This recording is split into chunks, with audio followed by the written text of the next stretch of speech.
Ladies and gentlemen, happy 115 day. And if you don't know what that means, it is the first month, the 15 day, January 15th, aka Element 115 Day, aka Zombies Day. In other words, we get our first look at the brand new Zombies map called The Tomb.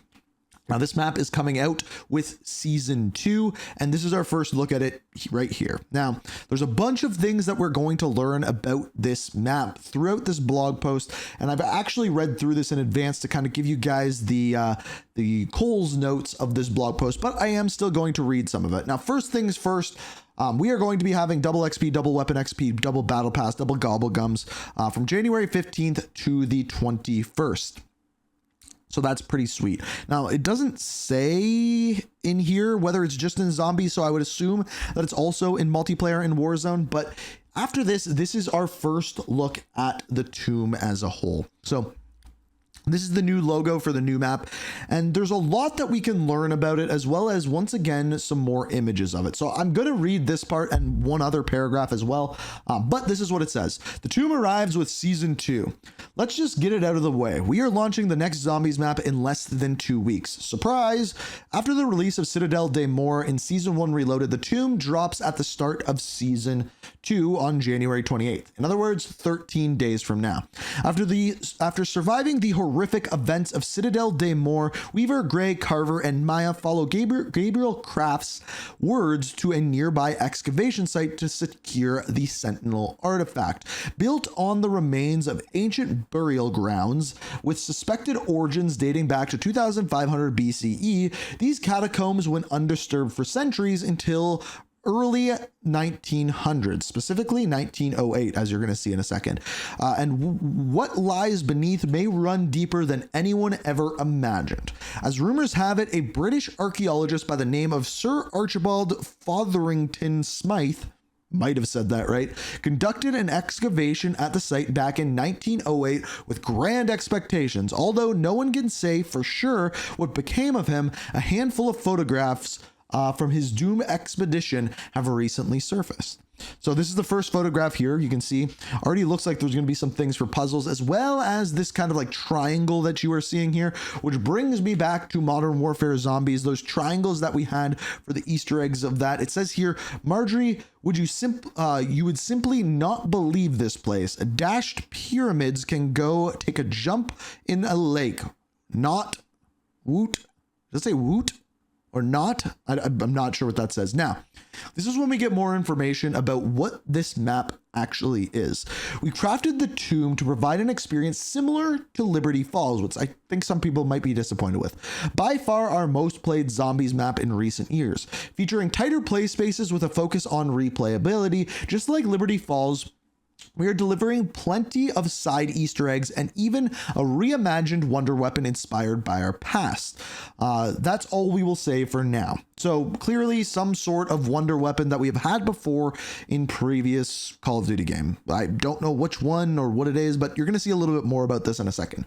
As a reminder, every Zombies map in Black Ops 6 is an original location built from the ground up for the mode.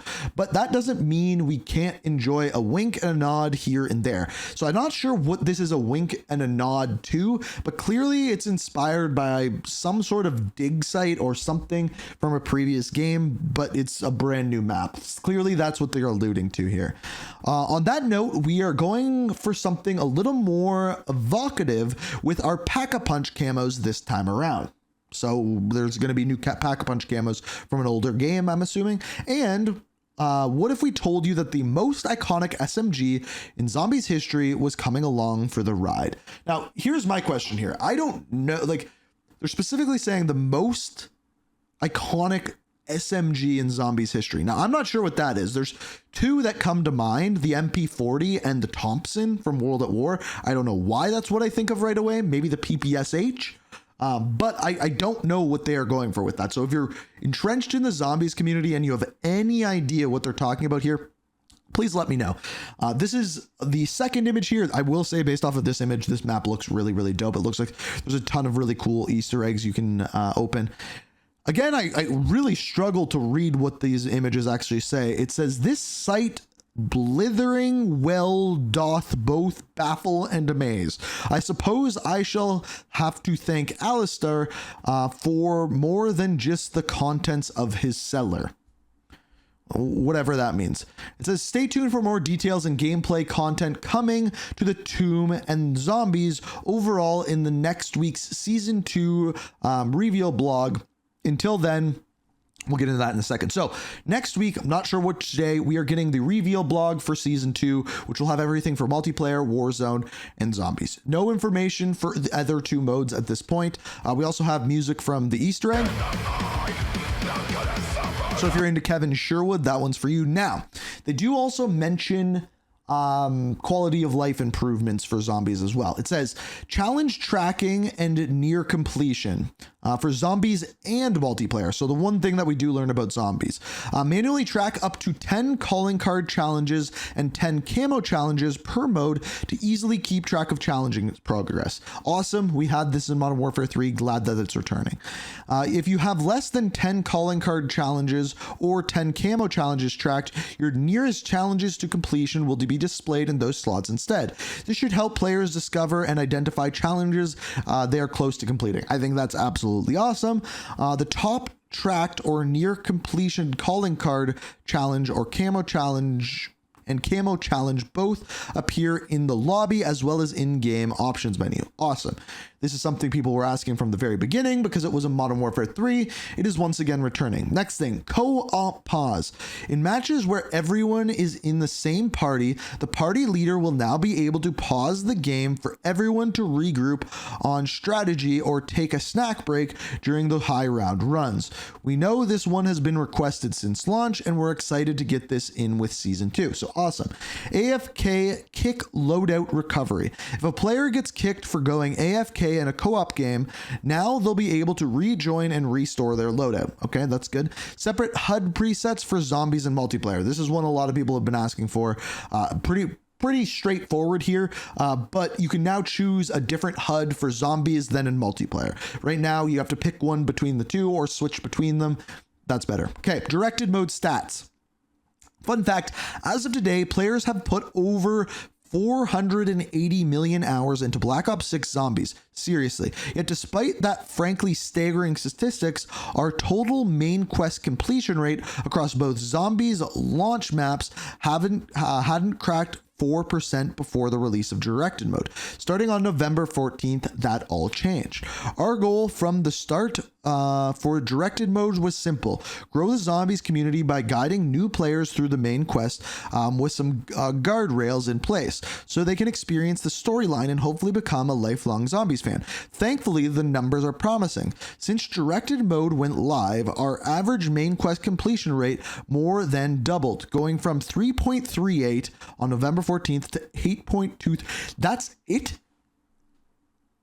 How? Should it not be like 50% once they have directed at least?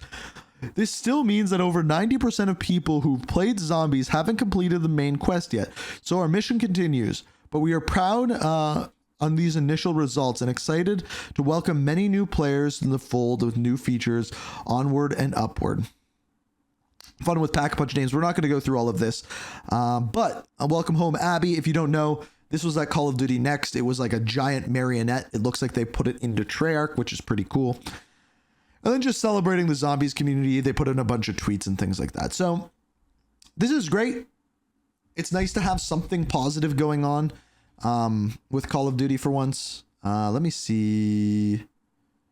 Let's just take a closer look at this image. There we go. There's a nice background while I talk. It's nice to actually have something a little bit positive going on in the Call of Duty community. And I will say, as a whole, the one positive to come out of Black Ops 6 as of late is 100%, 1000%, 1,000,000% Zombies. There's no hackers in Zombies. Serviceability seems good enough in Zombies.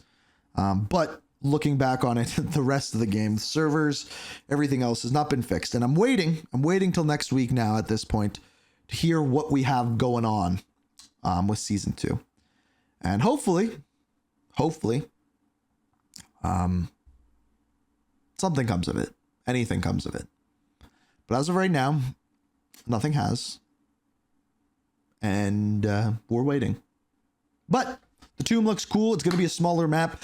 Old Pack-a-Punch weapon. So if you have any guesses as to what that will be, as well as an old SMG. Thompson, MP40, PPSH, unless there's like some other SMG that was like goated in zombies that I don't know about, which you can let me know down in the comments. But yeah, that's 115 day. I hope you guys all have a great day. And see you guys, I don't know, probably in another video later today on the channel.